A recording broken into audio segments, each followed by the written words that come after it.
Hello my dear students, कैसे आप सब लोग। आशा करते हैं कि आप अच्छे होंगे, स्वस्थ होंगे और मन लगा करके अपनी पढ़ाई कर रहे होंगे। प्यारे बच्चों, आज के इस वीडियो में हम बिहार बोर्ड क्लास 10th का सामाजिक विज्ञान का एक बार फिर से पुनः ये सेकेंड वीडियो होगा आपका। एक वीडियो हम आपको करा चुके हैं जो इसी चैनल पे अपलोड है, उसमें भी हम 80 महत्वपूर्ण ऑब्जेक्टिव प्रश्न करवाए थे। और आज के इस वीडियो में फिर से हम 80 महत्वपूर्ण ऑब्जेक्टिव MBBI सोशल साइंस का कराने जा रहे हैं, जो आपके एग्जाम की दृष्टि से बहुत ही महत्वपूर्ण है। तो आप इस वीडियो को स्किप किए बिना अंत तक ज़रूर देखिएगा और लास्ट में कमेंट में हमें ज़रूर बताइएगा कि यह वीडियो आपको कैसा लगा। चलिए तो शुरू करते हैं। तो वीडियो शुरू करने से पहले आपसे एक छोटा सा रिक्वेस्ट करेंगे कि अगर आप चैनल पे पहली बार आए हैं तो वीडियो को लाइक करके चैनल को सब्सक्राइब जरूर कर लीजिए और ऑल नोटिफिकेशन ऑन कर दीजिए, ताकि जब भी मैं अभी से एग्ज़ाम तक कंटिन्यू आपको हर एक सब्जेक्ट का बारी बारी से वीडियो डालूंगा तो सबसे पहले नोटिफिकेशन आपके पास पहुंच जाए। तो चलिए बिना देर किए हुए आज के क्लास को शुरू करते हैं।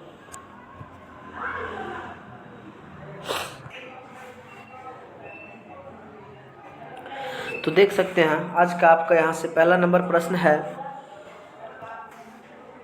थोड़ा सा बड़ा कर लेते हैं।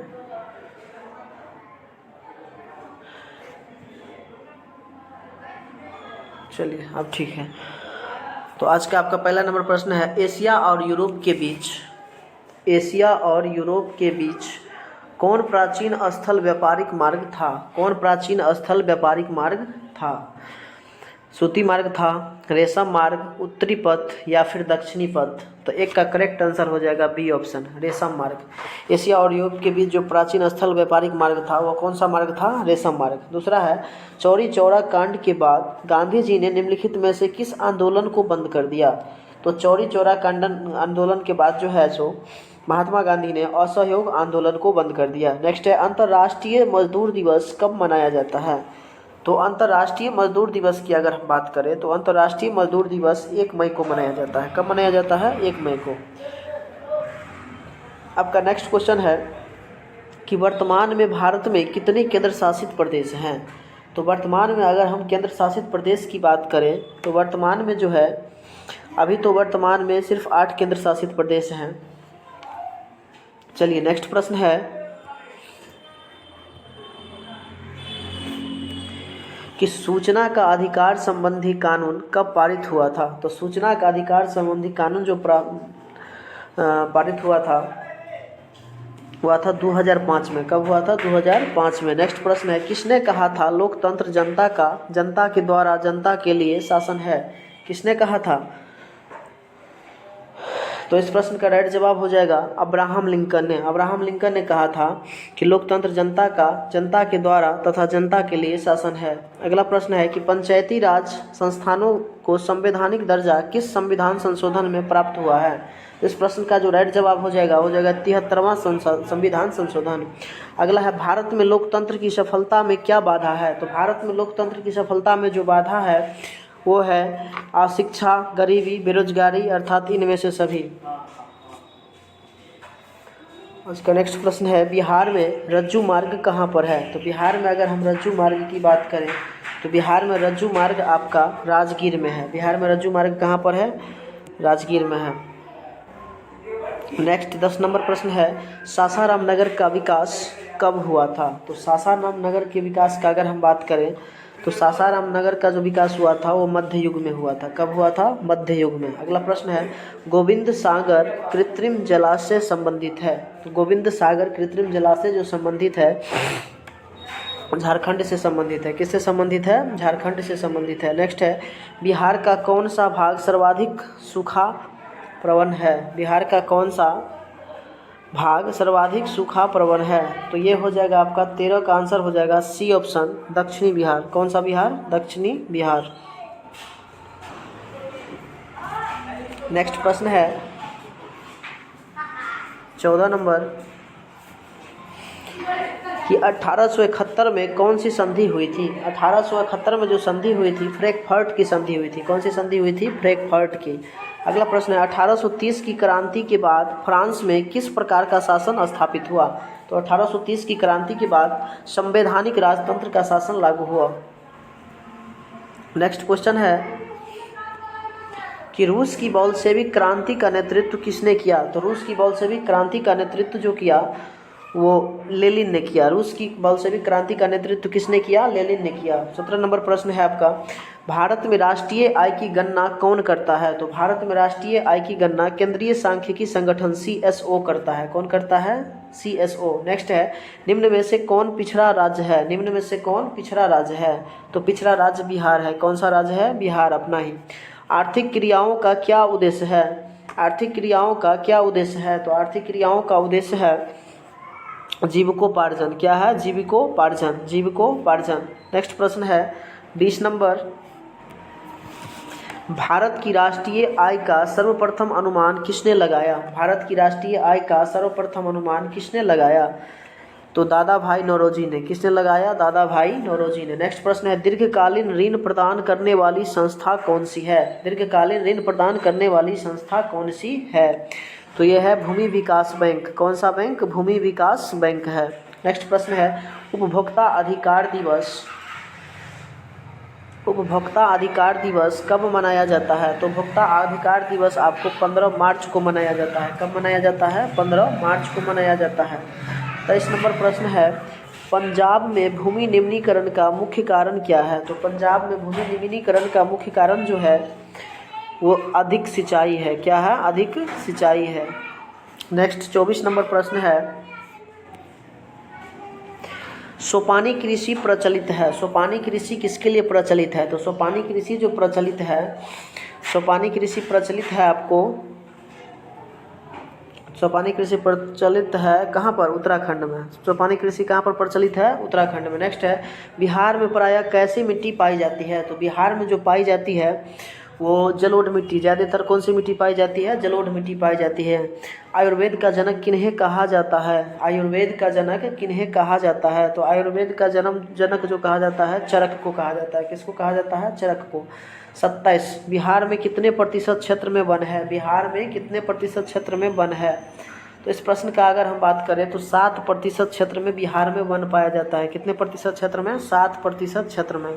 अगला प्रश्न है, निम्न में से कौन लौह युक्त खनिज का उदाहरण है। बताइए, निम्न में से कौन लौह युक्त खनिज का उदाहरण है। तो मैग्नेटाइट जो है लौह युक्त खनिज का उदाहरण है। सबसे घटिया कोयला कौन सा होता है। तो सबसे घटिया कोयला की अगर हम बात करें तो पीट जो होता है सबसे घटिया कोयला होता है। निम्न में से कौन रोपण फसल नहीं है। तो रोपण फसल यानी जिसको हम रोप नहीं सकते हैं। तो रोपण फसल की अगर हम बात करें, रोपण फसल नहीं है। निम्न में से कौन रोपण फसल नहीं है।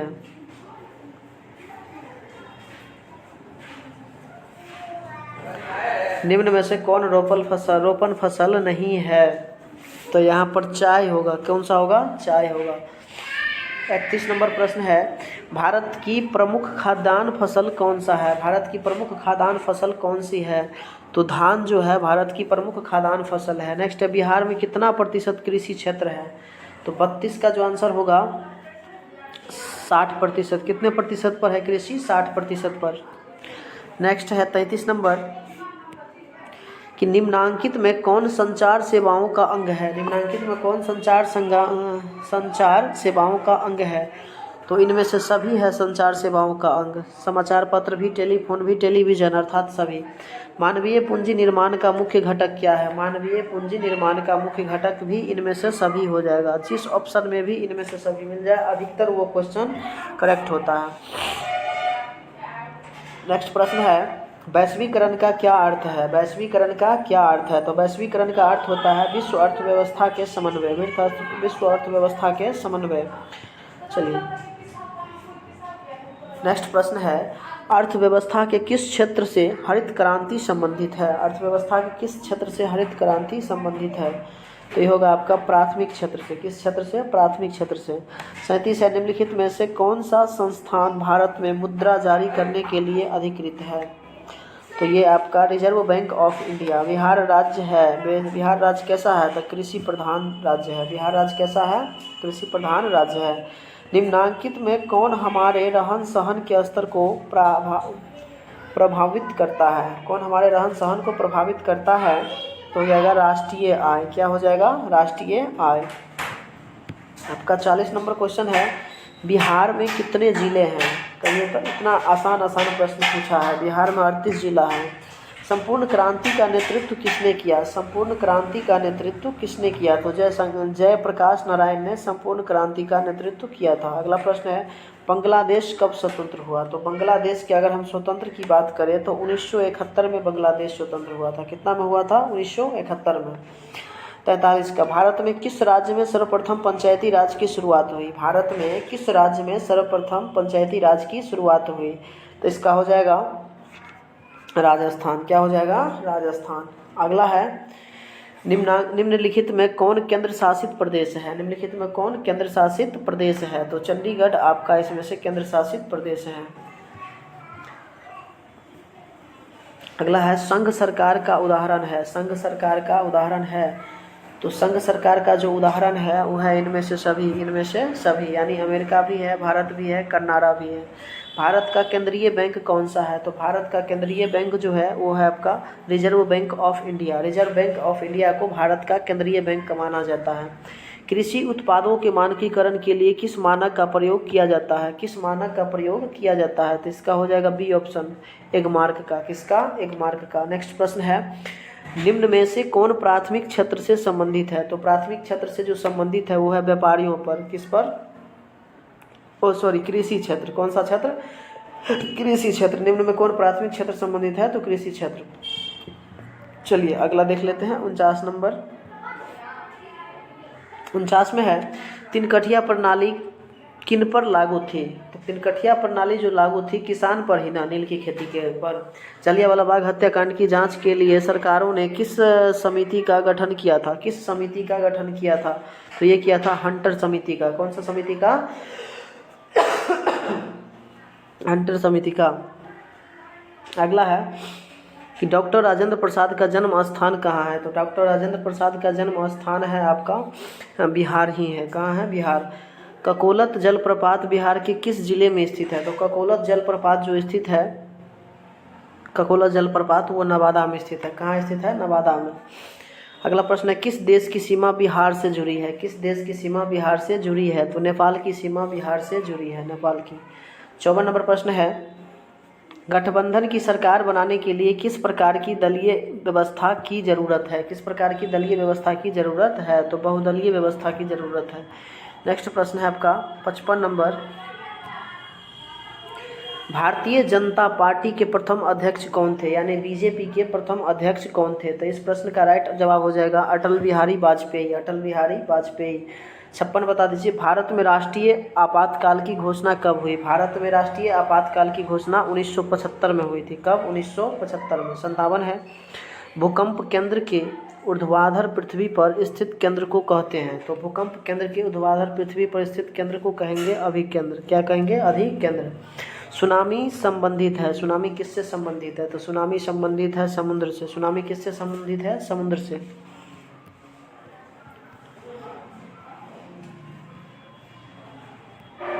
आपका नेक्स्ट प्रश्न है, मलबे के नीचे दबे लोगों का पता लगाने के लिए किस यंत्र का उपयोग होता है? किस यंत्र का उपयोग होता है? तो हो जाएगा आपका इंफ्रारेड कैमरा का। इंफ्रारेड कैमरा का। निम्नलिखित में कौन प्राकृतिक आपदा है? तो प्राकृतिक आपदा कौन सा है? 60 का आंसर हो जाएगा सी, भूकंप। भूकंप क्या है? प्राकृतिक आपदा है। बाद बाकी रासायनिक दुर्घटना हो गया, बम विस्फोट हो गया, आग लगना, ये सब जो है सो मानव निर्मित हो गया। निम्न में से कौन खरीफ फसल है? तो खरीफ की फसल कौन सा है? धान है। खरीफ की फसल कौन सा है? धान है। 62, ऑपरेशन फ्लड क्या है? ऑपरेशन फ्लड क्या है? ऑपरेशन फ्लड क्या है? तो हो जाएगा डेयरी विकास। ऑपरेशन फ्लड एक प्रकार का क्या है? डेयरी विकास है।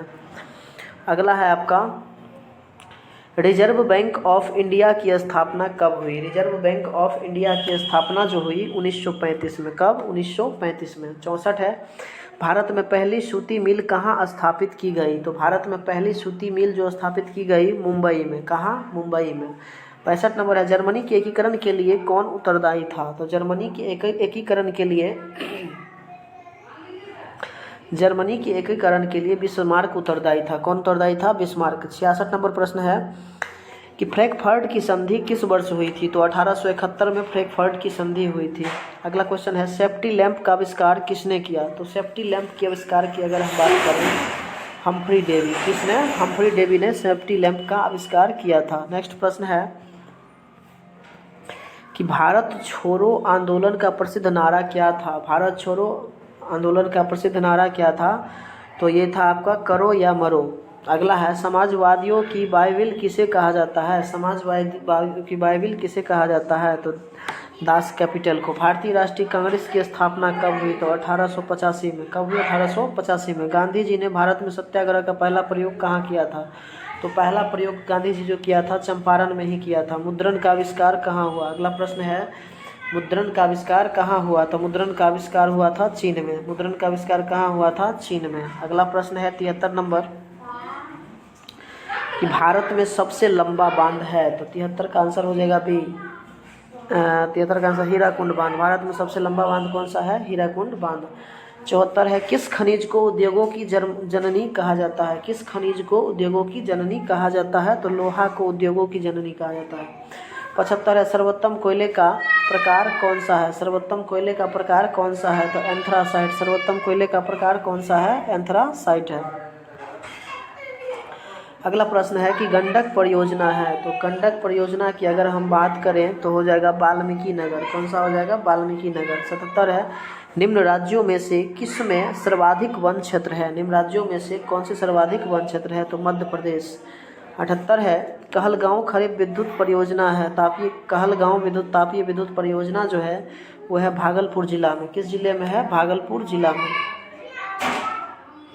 चलिए नेक्स्ट प्रश्न है आपका। नेक्स्ट क्वेश्चन है 79 नंबर, सूखे के लिए उत्तरदायी कारक कौन सा है? तो सूखे के लिए उत्तरदायी कारक जो है वो सूखे के लिए उत्तरदायी कारक वर्षा की कमी। बिहार में कौन बाढ़ प्रवण क्षेत्र है? तो बिहार में बाढ़ प्रवण क्षेत्र की बात करें तो ये है आपका उत्तर बिहार। कौन सा है? उत्तर बिहार।